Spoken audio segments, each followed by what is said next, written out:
I'm not sure that we have the actual like empirical evidence to say that that once you get your PhD that you don't develop lifelong collaborations, right? Like, I think it's probably really varied. I think some people hold on to some of those relationships that they formed during their PhDs, and some people don't. But I will say, like, I can certainly understand why some people are reticent to hold on to those relationships, because some of those relationships may have been really unproductive, very difficult, very like emotionally challenging, right? There's a lot of power dynamics in the academy. And I know from mentoring dozens of doctoral students that some advisors are really fantastic and some advisors are not. Some advisors give their students a lot of agency, but also direction. And some people, sort of create really toxic, dependent relationships where grad students feel constantly like beat down and never really like they're contributing. And that can feel really icky. Like, why would you want to maintain a relationship with somebody who kind of berated you, constantly? Even if maybe they had like good intentions to try to get you to think better and to be your best self, it doesn't feel good, right? To cultivate or to hold on to a relationship in which you feel really emotionally scarred by. And so, for sure, there are. Those are some of the reasons I think people wouldn't hold on to those relationships. And I think other people, I do try to encourage people, don't like be dependent on your advisor. Really try to have a team of people who are supporting you. When I was in grad school, my advisor was amazing in many ways. And there were ways in which like he wasn't really helpful to me. And so I reached out to other professors. I also reached out to a lot of professors who are emeriti or emeritus status, because they really wanted to engage with students. Like, they were kind of at the part of their career where their legacy is what they're able to pass down to next generations. And so I had coffee with several professors who were like in their 80s and their 90s. Wow. And they would read my work and they would give me feedback, and they were like such amazing sources of wisdom. And I didn't have those kinds of like, those power dynamics weren't there in a way, because they had nothing to prove and they had a lot of time for me.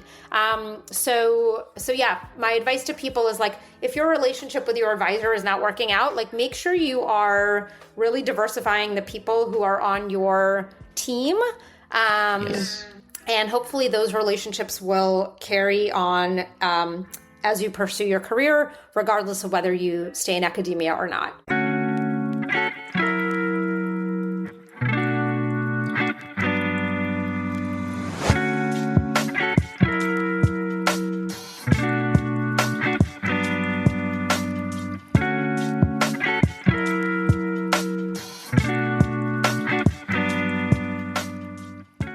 Students and graduates, welcome to PhD Lounge, the podcast of late night talks in which PhDs have a drink and talk about their research topics.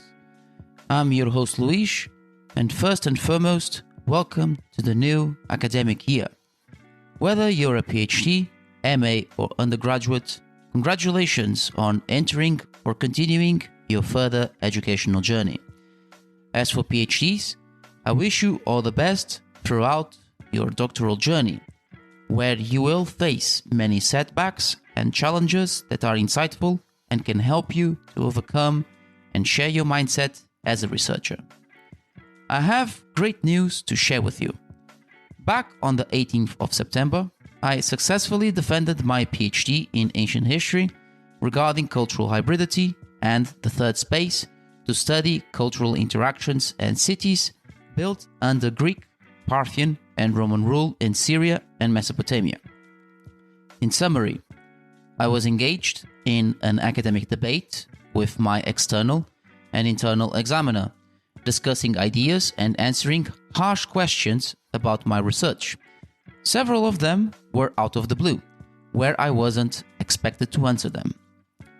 All in all, it was a great conversation with my examiners, learning different insights and thoughts from the examiners themselves on taking my research to another level through a book project which I intend to start next year, and a permanent contact with my external examiner in the future.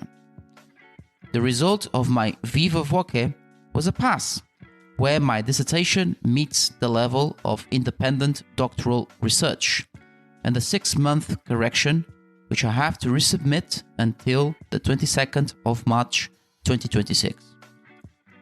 I share this happiness of mine with those who were alongside me. Obviously, my family, my friends, the people who I have worked with since the beginning of my PhD, and yourselves who enjoy hearing my content at PhD Lounge, wherever you are tuning in to. These experiences and challenges actually led me towards this success of becoming the very first doctor of philosophy in my family, and to become an example, like many other PhDs, to future generations. After resubmitting, my graduation will be in July 2026, and after that, more challenges will arise along those that I am already working on and improving on. That includes turning PhD Lounge into a trademark, applying for funding to start employing people to work on the podcast in order to become an entrepreneur in the foreseeable future, and of course, improving myself to become a better person day after day. What am I doing now, you ask? While revising my dissertation, I have finished my internship at Rewise, where the experience in working with an entrepreneur has opened more opportunities to elevate PhD Lounge, as well as working with a self-employed person with an established business that keeps expanding it internationally. I cannot say much about it, but following the internship, the CEO of Rewise has summoned me to work with him on other developing projects, pitching ideas to create new ones that can be educational and beneficial for young and unemployed people. Also, I've secured a small bursary to hire an undergraduate to work on PhD Lounge, where me and him are developing ideas to seek more funding, create solo episodes, and book guests for more late-night talks. Lastly, I am working as a mentor at MFL.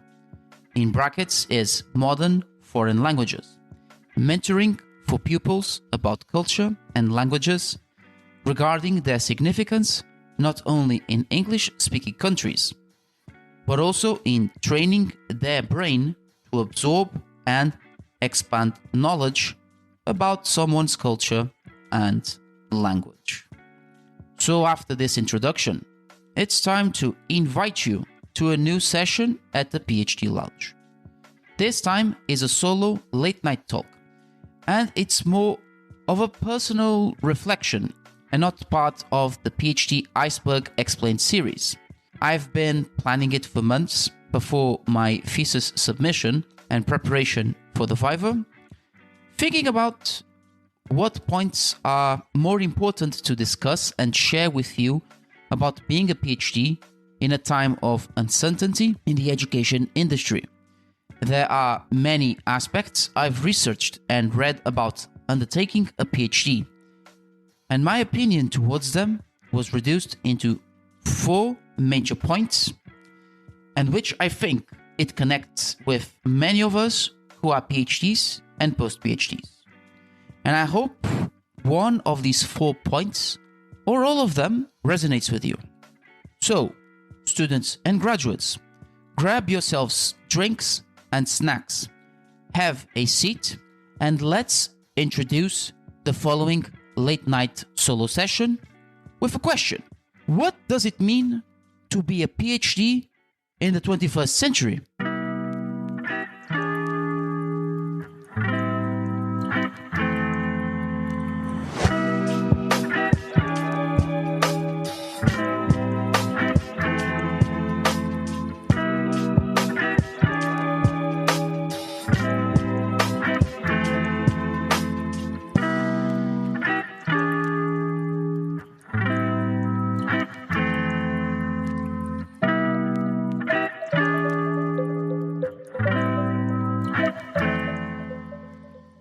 From its beginnings until today, the PhD has been the pinnacle of academic achievements.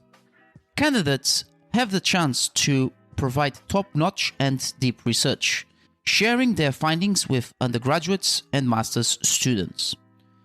Since its conceptualization back in the 19th century, the PhD has been seen as the chosen one to shape and influence how we think and act towards something with scientific research and reasoning in order to change the world for the better.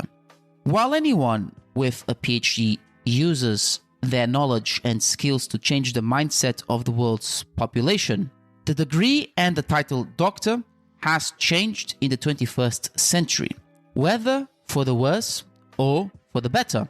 It sounds hypocritical for me to have this claim as a recent doctorate who is currently revising his thesis set to complete by March 2026.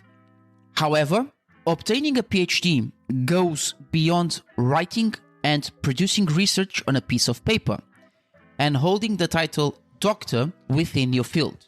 Nowadays, it includes so many exciting opportunities: networking, funding, attending and participating at conferences, writing papers and articles, internships, job hunting in the hopes of getting a better salary, having an online presence, careers outside of academia, getting into postdocs, entrepreneurship, and other personal goals connected to your doctoral journey.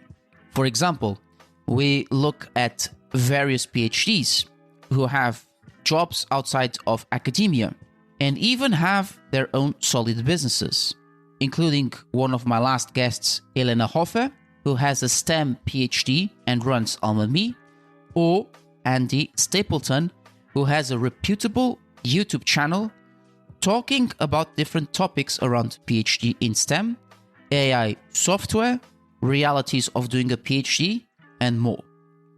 These different elements that accumulate throughout your PhD journey often grow. And with each year, the competition for positions in academia and industry gets even harder. According to World Population Review, Slovenia and Switzerland have the highest number of PhD graduates within their own country, with 3% holding the title of doctor. And that is because they are smaller countries compared to the bigger ones, such as the US, China, India, and Russia. Looking at the global landscape, the statistics between 2017 and 2025 point out to a total of 421,001 PhD graduates, with the United States, for being a larger country, graduating more doctoral candidates every year. And so divided questions and opinions around this crisis in PhD were written from self-taught experts in education demographics to personal opinions, journal articles about the job prospect crisis, unemployment or non-job opportunities for post-PhDs. And these include: is the PhD degree dead? Or why would you be able to apply for a PhD if you're not funded? Or if you don't have these skills during your PhD, you're not going to get a job. Academia is shrinking, really, and it is a bad environment. Go to industry where it has more opportunities. Or become an entrepreneur if you have a PhD, and many more. Stay with us. We'll be right back. As I tend to see it, the whole point of a presentation is to make your audience see something that they didn't see before, right? And hopefully in a profound way, because if it's just an easy announcement that's not difficult to explain, why not just send a simple email or write a short memo about it? So the whole point of making a presentation or preparing a larger piece of communication is to make your audience see something that they didn't see before. And that means that means a couple of steps that are immediately derived from that. First of all, you need clarity about what is that actually? What do I need them to see?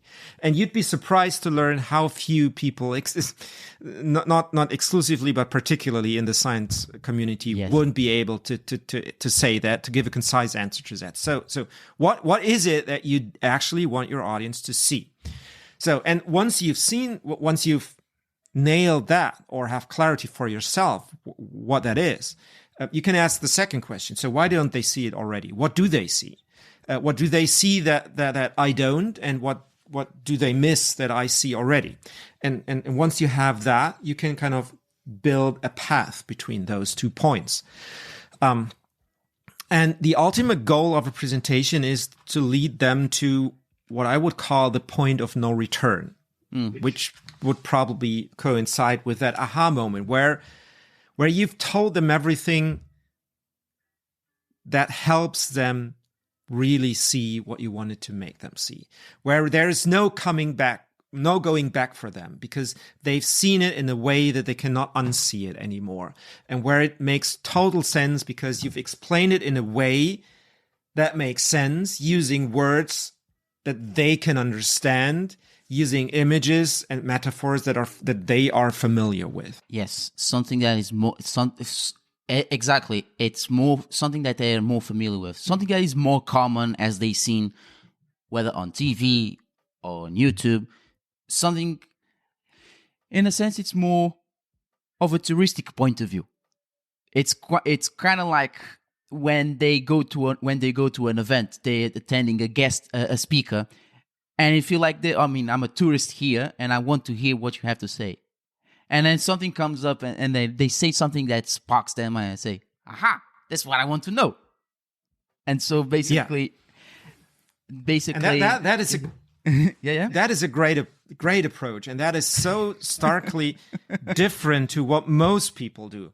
So most people, when I ask them how they would go about preparing a presentation, they tell me similar things. They first of all, they start with a presentation that they've already given a couple of weeks ago, and then they fill up all the other details that have come up since, and so until they discover, whoa, that's way too much information for 25 minutes. And then they start cutting and it's still too much. And so basically they have that problem of overwhelming their audience because there's so many things that are interesting and great and fascinating about my field, which makes sense. I mean, you're doing a PhD about it. You're researching 5 years on it. Of course, there's more interesting things to say about it than you've got time to say it. Yes. But that approach that you've outlined is a very different approach, where you basically turn that upside down and you don't even bother about all the things that you can say, but only ask yourself, what is that one thing that makes that tourist look over, come closer, and think to themselves, well, that is interesting. I want to know more about that. Sure. And so getting clarity and starting there. So what is that one thing? And often it's really literally one thing only. And over my 4 years of research until the Viva Voce, as well as with my current revision, the conversations I had about the incredible opportunity to have chats with PhDs about these topics, whether on PhD Lounge and outside of it, and the work I have been done to support it both from a financial and professional perspective. And that being said, I'd like to share with you a personal reflection on what it is like to be a PhD student and graduate in the 21st century. And the first obvious point that I'd like to make is that there is an incredible opportunity for candidates applying for funding to support their PhD research. So in short, funding. And we look at different sources of available funding to support ourselves in paying the tuition fees, conference attendance and participation, writing articles and research reports, which are conditioned by the amount granted and the time of completion. And admittedly speaking, not many candidates want to take a student loan, as it was in my case, and be buried in debt with interest, which they must repay towards a deadline. Furthermore, PhD candidates are likely aware that they might only get funding that only covers the tuition fees and research trips. They have to use their own income to pay bills and all the necessary expenses, while using the grants just for research goals. It is a moment of uncertainty and anticipation, as if we PhDs are playing the lottery to win the big prize with the correct and accurate application letter to send to the educational grant organizations, businesses, and governments. And this is happening in the 21st century, where universities struggle to employ staff and admit students on a national and international level due to annual budget cuts and funding fewer PhDs in different research fields. From conversations with doctoral candidates, postdocs, and teaching staff, as well as reading blogs and articles, listening to podcasts, and watching videos on YouTube, my impression is that if a student doesn't get funding for his or her PhD, then he or she will give up in achieving this degree of excellence in further education regarding research topics that develop marketable skills for employment in industry and academia. For example, Angela Last, in her article about creative PhDs under the current political and economic state of reduced funding in UK universities, argues that doing a creative thesis can be an interesting approach for innovation. However, it may prejudice both candidates and supervisors as a way to, in a fine line, innovate the structural issues of available funding, the PhD thesis projects, and performance within pressurized time spans for such creativity. The second aspect worth highlighting is managing your mental health during your PhD. And levels of mental health in university students tend to increase due to tuition fees rising, difficulties in finding employment, peer and family pressure, screening data from articles to theses, exclusion, and other external factors that are uncontrollable. This also includes diagnosed disabilities such as depression and anxiety, which may lead to the abandonment of their doctoral studies. In the doctoral field, it is still a grey area to explore concerning the actual percentage of doctoral candidates with diagnosed mental health, which may impact their research stats.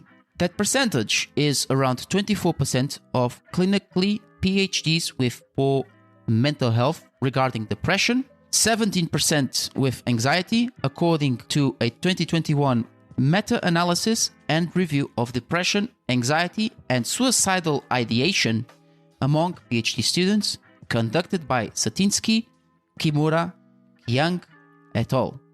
Intriguing questions about why bother doing a PhD by the overall population come up because of how amplified the mental health crisis in PhD is in a global context, and solutions seem to be scarce to tackle this issue.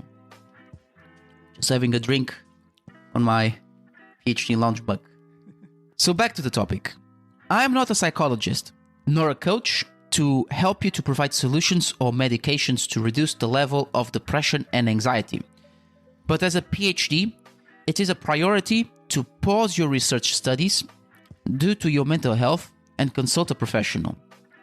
Also, it is recommended to not use your diagnosed disability as a quote-unquote excuse to prevent you from going higher throughout your happy doctoral journey to achieve and pass your Viva voce. For example, my first guest at PhD Lounge, Felicity McKee, who has a disability, has managed to obtain her PhD in contemporary history, and interestingly, her research was about disability in 19th century Britain. Moving on to the third point of being a PhD in the 21st century. concerns the pathways either to academia or industry. In the book, The Entrepreneurial Scholar by Helena Horwitz, who was a guest at PhD Lounge, she claims an interesting point. And the uncertainty doesn't end with obtaining a PhD. There's the job search, which is far from guaranteed, and then the climb up the academic ladder to tenure. Scholars often struggle to cope with the high level of uncertainty in academia. This is where adopting an entrepreneurial mindset can be transformative. End quote. Embracing the entrepreneurial mindset opens up a world of possibilities, including setting up a business of your own and seeking alternatives to your post-PhD career, whether you want to venture into academia or industry. Ilana mentions that you, as a PhD scholar, acknowledge that uncertainty in securing tenure-tracking jobs is real, and you must be updated for anything that comes towards you. This mindset comes in looking for internships to enhance your current skills, taking courses connected or unrelated to your PhD, attending academic or industrial networking events, working side jobs, freelancing, or, if you want to be more wild, create your own business and become self-employed with your own brand. These aspects highlighted by Ilana are endless and valuable for any PhD candidate, and will give you an opportunity to think more strategically about what you can do with your doctoral degree beyond academia. And if you still want to get into academic jobs, it is still a valid point. But you have to maintain that entrepreneurial spirit to give something different and manage the risk of that difference to your undergraduate and master's students. It is all about navigating uncertainties, seeking opportunities, creating experiments, trying them out and improving them, and learning from your failures until they are effective during and after your PhD, whatever pathway you will take. The final point I consider important for a PhD in the 21st century is networking. It's incredible how often networking comes up in conversations about content posts on social media, podcasts, and YouTube videos. And I've been emphasizing it a lot in my recent discussions with other doctorates at the PhD Lounge, and it's always a great topic to talk about. Networking is funneled into an online presence where PhDs proudly cite their wins and gratitudes and meet people with similar research interests and mindsets beyond their dissertations. LinkedIn, for example, is an incredible social platform to connect with other PhDs, academics, industry leaders, and postdocs to create and strengthen lifelong social connections. It is where I keep building my brand as an independent podcaster, sharing content about PhD through PhD Lounge, and where I also met different people with different research topics and were invited to my podcast to share their experience. Moreover, in today's global competitive market, where there are more opportunities than ever for students to get into PhD programs, networking is also more popular than ever. It's so much more than just the obvious meaning. It is about forging social connections and lifelong relationships rather than requesting advice to seek jobs and secure them after going through the interview process. This incredible social connection starts first with your supervisor, who works closely with you, offering valuable advice on your research. And that's not all. Supervisors also stay in touch outside of work, engaging in friendly coffee chats that provide you with valuable insights into opportunities outside the academic landscape that will fuel your future career success after graduation.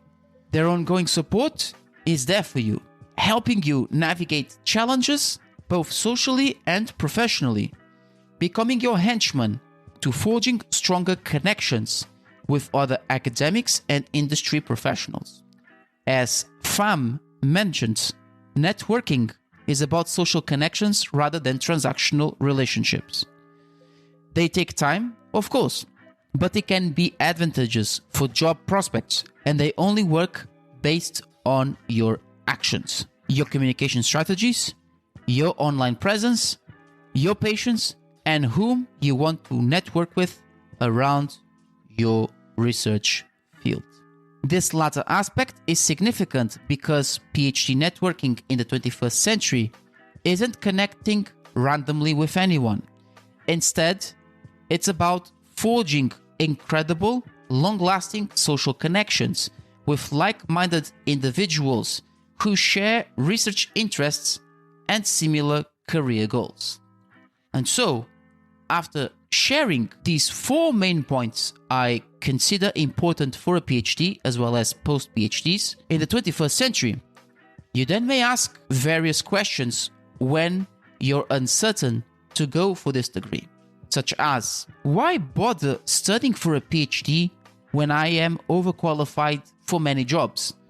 Or should I take a PhD even with all these obstacles that can take 4 or 5 or more years of my life? That is up to you, whether you want to take this thrilling path.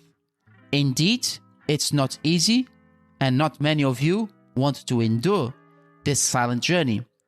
But nevertheless, its experience of undertaking a PhD, the enduring setbacks, the connection with other candidates who have similar motivations and goals, and the opportunities towards a fulfilling, happy doctoral journey is what defines the initials PhD in the 21st century.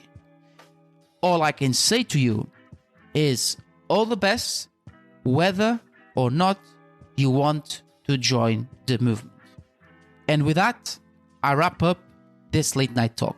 Thank you for having the time to tune in to this new session, hoping that I've offered some insights about what it is like to be a PhD candidate in the 21st century, from these 4 elements that constitute a doctoral candidate. This session will be released soon, and you can check it out on Spotify, Apple Podcasts, and YouTube. And in the meantime, you can also check out other late-night interviews with other PhDs, scholars, and entrepreneurs I had by going to the website phdlounge.co.uk on the platforms listed above. Feel free to follow my social media, where I post content related to PhD Lounge. LinkedIn, Luís Maia, or Instagram at PhDLMF.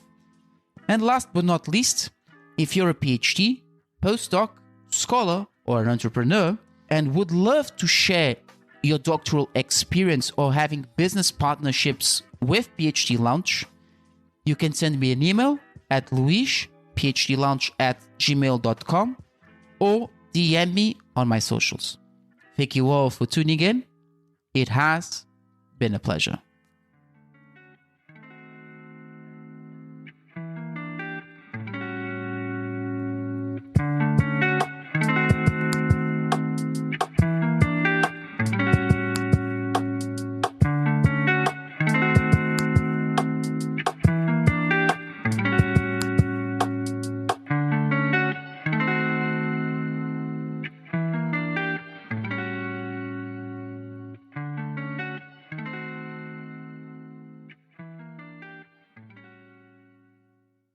And being like, okay, this is the animal, this is how you can interact with it, this is what happens, and try to do much of the same is take you with me.